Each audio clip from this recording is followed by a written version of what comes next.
Det här är min allra bästa idé någonsin. Jag har tagit mitt favoritrecept på chokladfondant och så har jag gjort det till en chokladkaka. På så vis får jag alltid en perfekt kladdig kaka.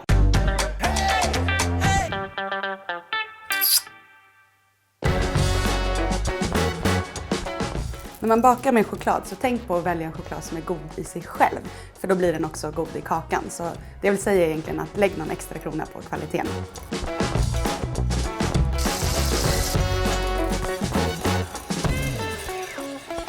För enkelhetens skull så har jag i socker och kakao och ägg direkt i den här kastrullen. För då sparar jag lite disk.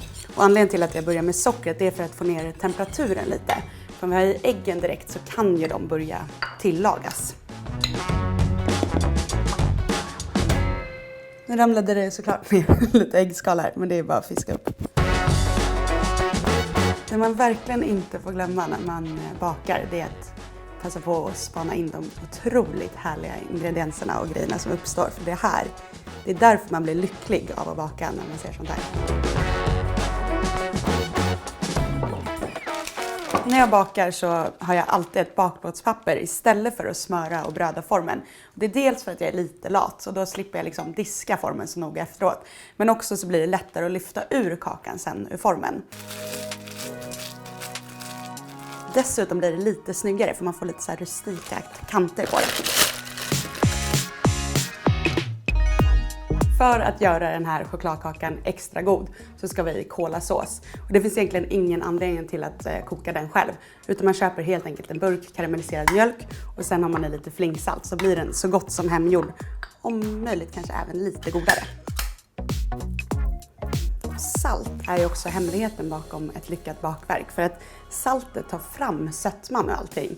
Så att om du äter något som är riktigt gott, en god efterrätt på restaurang eller sådär, så har jag säker på att de har haft i en nypa salt. Så glöm inte det. Det kan till och med vara gott att ha på chokladglass eller i äppelpajen såklart. En nypa i en vaniljsås kan också förhöja det. Så att alltid en nypa salt. Så drar man runt kolasåsen lite grann bara så att den sprider ut sig lite men inte överallt. 7 ingredienser, ungefär 4 minuters aktiv tid och bara en kastrull att diska. Och nu är den här redo för ugnen.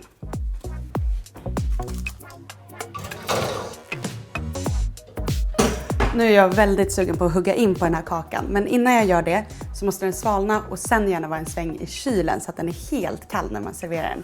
Och då vill jag i alla fall äta den med en klick vispad grädde. Eftersom det här är inte riktigt tillräckligt med både choklad och kola.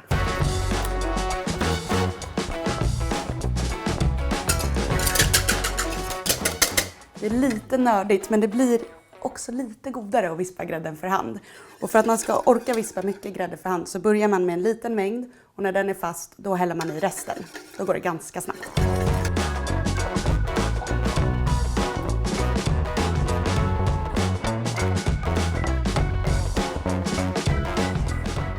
Det här är verkligen en kaka som har precis allt tycker jag. Det är kladdig choklad, det är salt kolasås och sån här lättvispade grädden till. Det bästa av allt är kanske att det går jättesnabbt att laga den och det bara blir en kastrull att diska.